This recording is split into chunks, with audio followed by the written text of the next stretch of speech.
मेरा बेटा पवन को तुम जानते ही हो ना? जी। दरअसल उसे किसी ने ड्रग स्मगलिंग के केस में फंसा दिया और हम सब जानते हैं कि वो निर्दोष है। तो बस उसी के लिए किसी एक सच्चे वकील की तलाश में निकल रहा था जो उसे निर्दोष साबित कर सके। अगर आप लोग चाहें तो क्या मैं ये केस लड़ सकता हूँ?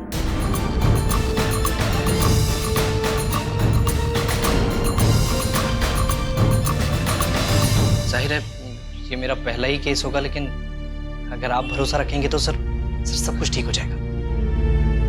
बेटा, तुम हमारे बेटे का केस लड़ना चाहते हो, अच्छी बात है, पर हम नहीं चाहते हैं कि तुम हमारी वजह से किसी परेशानी में पड़ो। ये कैसी बातें कर रही हैं आप? आज मैं जो कुछ भी हूं सर की वजह से हूं। अगर आप उस दिन कॉलेज में इस अनाथ की मदद नहीं करते तो आज मैं जिस मुकाम पर हूं वहां नहीं होता सर।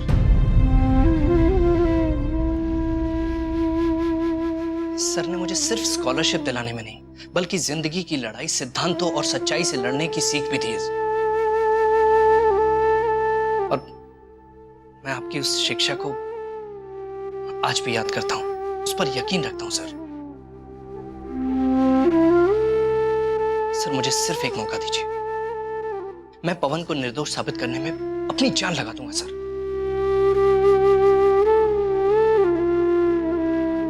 पर देव, तुम वो हमारे पास उसकी... सर ये कैसी बातें कर रहे हैं आप? ये मेरी तरफ से आपके लिए गुरु दक्षिणा होगी।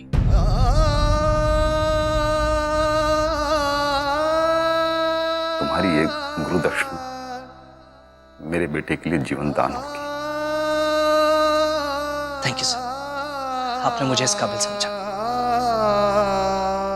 सर अब वक्त बर्बाद ना करते हुए जल्दी से कोर्ट चलते हैं और आगे की कार्रवाई शुरू करते हैं। हाँ चलिए। ममता जरा कोर्ट जाके आता है। सुनिए, पीहू को भी साथ ले जाइए। पीहू को? हाँ बेटा, ले चलो।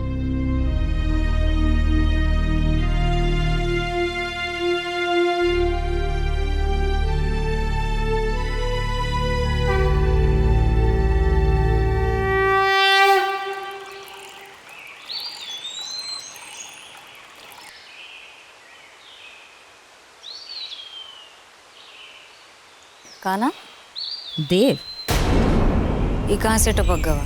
ज़्यादा तो हम नहीं जानते, बस इतना ही जानकारी है कि अभी अभी लॉ कॉलेज से वकील बन के निकला है, इस शहर में नया नया आया है और पवन का केस लड़ रहा है। आपका आदेश हो तो इसे नहीं। ये मत भूलिए कि ऊपर प्रोफेसर के छोकरे के ऊपर चरस गांजे के धंधे का आरोप है, बहुत ही संगीन आरोप है। ये वकील नवा रंगरूट है, कुछ हो नहीं कर पाएगा, ओके बस का नहीं है ये सब। हाथ पैर मारने दीजिए प्रोफेसर को, कुछ हासिल नहीं होएगा। और वैसे भी पंडित जी, जब उम्मीद बन के टूटती है तो घाव ज्यादा गहरा और दर्दनाक हो जाता है।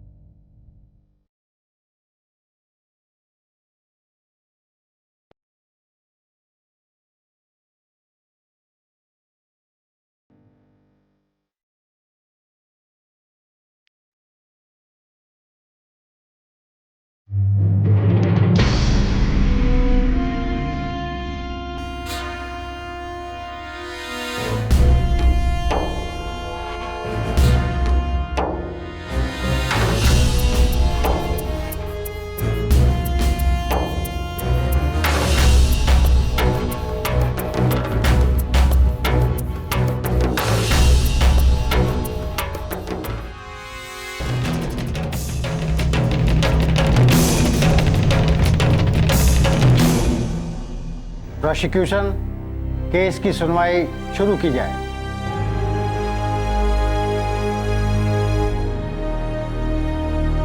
Thank you my lord. My lord, Pawan Rathore को पुलिस ने ढेर सारे ड्रग के साथ रंगे हाथों गिरफ्तार किया।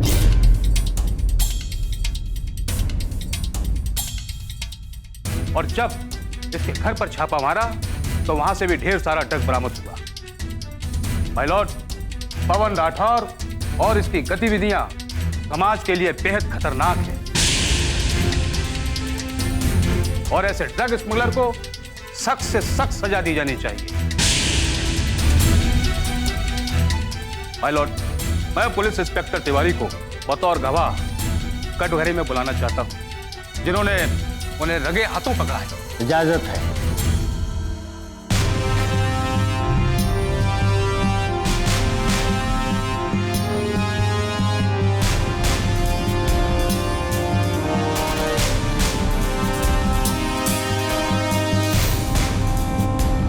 हाँ तो इंस्पेक्टर तिवारी, अदालत को बताइए कि उस दिन क्या हुआ। योर ऑनर, हमें खबर मिली थी कि कुछ लोग बस अड्डे पर ड्रग्स का धंधा कर रहे हैं। जैसे हमें पता चला, हमने फौरन एक्शन लिया। पवन के हाव भाव से हमें इस पर शक हुआ। जैसे हमने उसकी तलाशी ली तो उसके पास से कई ड्रग्स के पैकेट बरामद हुए। प्रत्यक्ष को प्रमाण की आवश्यकता नहीं होती माय लॉर्ड। ये एक महज केस नहीं है, ये एक संगीन अपराध है जो इस कटघरे में खड़े शख्स पवन राठौर ने किया है। मैं आपका और इस अदालत का ज्यादा वक्त बर्बाद ना करते हुए आपसे दरख्वास्त करता हूं कि ऐसे मुजरिम को सख्त से सख्त सजा दी जानी चाहिए।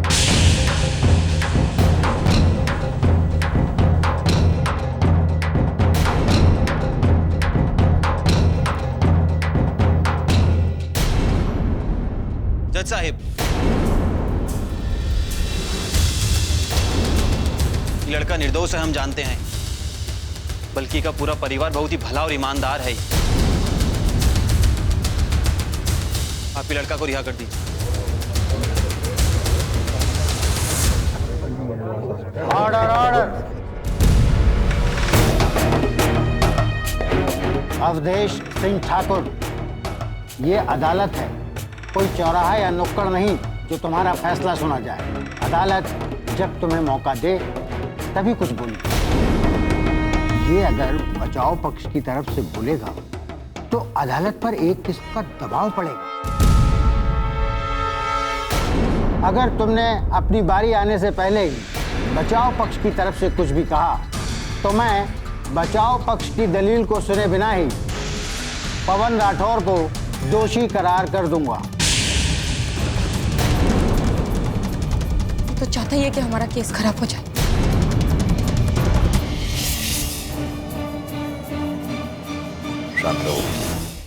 माफ कीजिएगा जज साहब, हम किसी प्रकार का रुकावट नहीं पैदा करना चाहते। बस चाहते हैं कि ये निर्दोष को बिना वजह सजा ना मिले। हम बैठ जाते हैं।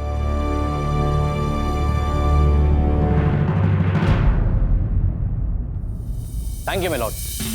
मिलॉर्ड, सबसे पहले मैं अदालत को यह बताना चाहता हूं कि पवन एक प्रतिष्ठित परिवार का लड़का है। इसके पिता एक प्रोफेसर रहे हैं और समाज में एक आदर्श नागरिक के रूप में जाने जाते हैं। उन्होंने समाज कल्याण के कई कार्यों में बढ़ चढ़कर हिस्सा लिया है और राज्य के कई मिनिस्टर्स ने उन्हें इस बात के लिए सम्मानित भी किया है। प्रोफेसर साहब अपने बच्चों और छात्रों को सिर्फ ईमानदारी का पाठ पढ़ाते हैं। ऐसे सम्मानित और प्रतिष्ठित परिवार का लड़का ड्रग्स का कारोबार कर सकता है, यह बात कुछ हजम नहीं होती। इसलिए मैं अदालत के सामने सच लाना चाहता हूं और सच ये है मिलॉर्ड कि एक दिन सुबह जब पवन अपने घर से ऑफिस के लिए निकलता है तो देखता है कि एक बूढ़ा आदमी जिससे उसका सामान उठाया नहीं जा रहा है वो बस स्टॉप की तरफ जा रहा है। पवन उसके पास जाता है और नेक भाव से उसकी मदद करने की कोशिश करता है। उसका सामान उठाकर बस स्टॉप की तरफ बढ़ता है और जैसे ही पवन उसका सामान लेकर बस स्टॉप पर पहुंचता है और पीछे मुड़कर देखता है वो बूढ़ा वहां नहीं है। और तभी वहां पुलिस आती है। पुलिस आकर उस सामान की तलाशी लेती है जो पवन का था ही नहीं, उस बूढ़े आदमी का। उस सामान की तलाशी लेने के बाद पुलिस को वहां से ड्रग्स मिलते हैं और पुलिस पवन को गिरफ्तार करती है। इससे साफ जाहिर होता है कि पवन को इस मामले में फंसाया जा रहा है। फिर भी मिलॉर्ड, हम सब यहां कानून से जुड़े हुए हैं, तो कानून को सबूत की जरूरत पड़ती है। इसलिए मैं आपकी इजाजत चाहूंगा इंस्पेक्टर तिवारी से कुछ सवाल करने की। इजाजत है। Thank you. Inspector Tiwari ji आपको कैसे पता चला कि पवन के पास ड्रग्स है? जी, वो हमें खबर मिली थी। यही तो मैं जानना चाह रहा हूं कि ये खबर आपको कैसे मिली, किसने दी आपको ये खबर? वो पुलिस स्टेशन में एक अपरिचित कॉल आया था, उसी ने सब कुछ बताया। Point to be noted milord. सबसे पहले एक बूढ़ा आदमी पवन राठौर को अपना सामान देकर गायब हो जाता है और उसके बाद एक कॉल पुलिस स्टेशन आता है। मुझे इस पूरे मामले में एक साजिश की गंध आ रही है मिलॉर्ड। नहीं जज साहब, मैं सच कह रहा हूँ, हमारे एक खबरी ने यह खबर दी थी। ओके, तो वो खबरी यहां अदालत में मौजूद होगा? बुलाइए उसे। नहीं, अगर नहीं है तो आप उसे लेकर आ सकते हैं। तब तक हम इस केस के और पहलुओं पर नजर डालें। जाइए जाइए। याराना, अब मैं आपसे इजाजत चाहूंगा उन चश्मदीद गवाहों को बुलाने के लिए जिन्होंने अपनी आंखों से पवन राठौर को उस बूढ़े इंसान की मदद करते हुए देखा था। इजाजत है। Thank you madam.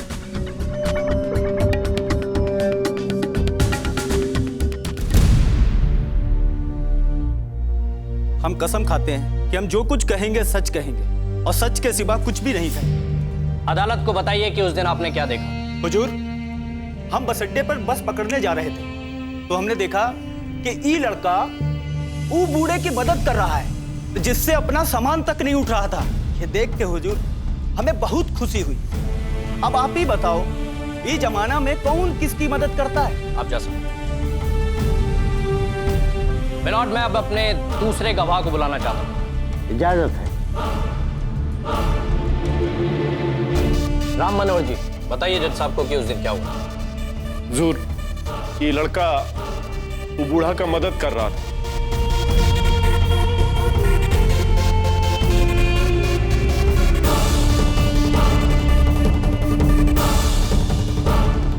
और ये लड़का को हमका लगता है वो बूढ़ा ही फंसा दिया। मिलॉर्ड, ये लोग प्रत्यक्षदर्शी थे। अब हमें इंतजार है इंस्पेक्टर साहब का, जो उस खबरी को लेकर अदालत में आने वाले हैं। जज साहब,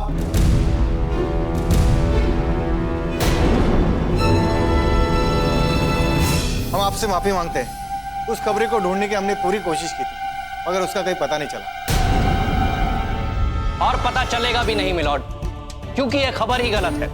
इसलिए मिलॉर्ड, मेरी अदालत से दरख्वास्त है कि पवन को बेल दी जाए और पुलिस को यह निर्देश दिए जाएं कि इस मामले की तह तक जाए और असली मुजरिम को ढूंढ कर लाए। That's all milord.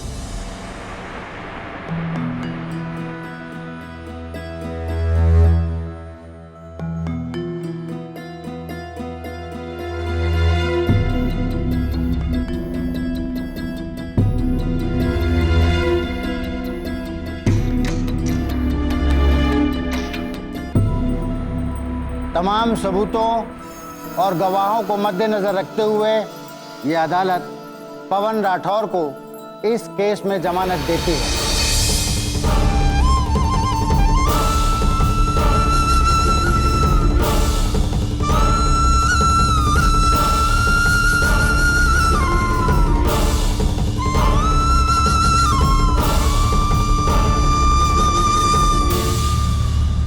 साथ ही इस बात के लिए ताकीद करती है कि कोर्ट को बिना इत्तला दिए हुए वो इस शहर को छोड़कर बाहर न जाए।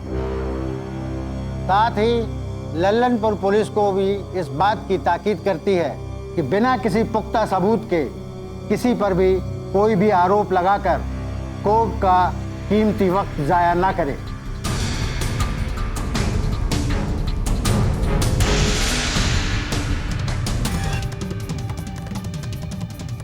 जब तक प्रोसिक्यूशन को पवन राठौर के खिलाफ कोई पुख्ता सबूत नहीं मिलता है, तब तक के लिए केस स्टैंड डिसमिस।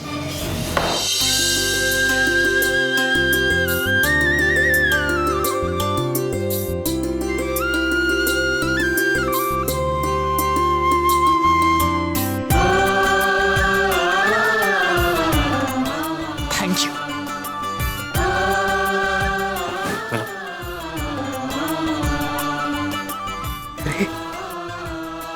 अब क्यों रोती है? कुछ कहने की जरूरत नहीं। ये ले, ये खुशखबरी खुद अपनी मां को सुन, बात कर।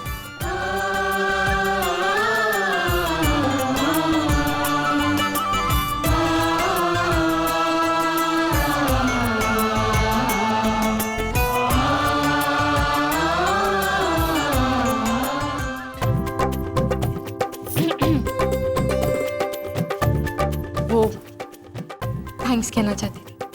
तो कहो। थैंक्स। लेकिन सिर्फ थैंक्स से काम नहीं चलेगा, तुम्हें अपने हाथों की बनी चाय पिलानी पड़ेगी। वो 2 चम्मच चीनी वाली। I can't believe this. तुम्हें अभी तक याद है? हाँ।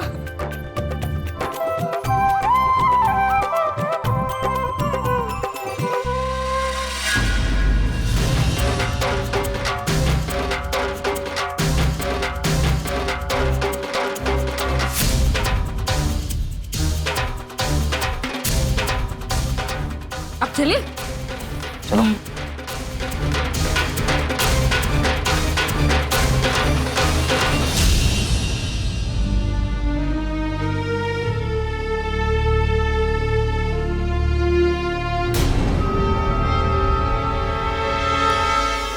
मैंने तुमसे कहा था ना अवधेश, मैं बिना तुम्हारी मदद के अपने बेटे को छुड़वा लूंगा, और तुम्हें अभी तक सच की ताकत का एहसास नहीं हुआ। देखना, इसी सच की बदौलत मैं तुम्हें तुम्हारी सही जगह पहुंचाऊंगा। देखिए मामा जी, चलिए घर चलते हैं।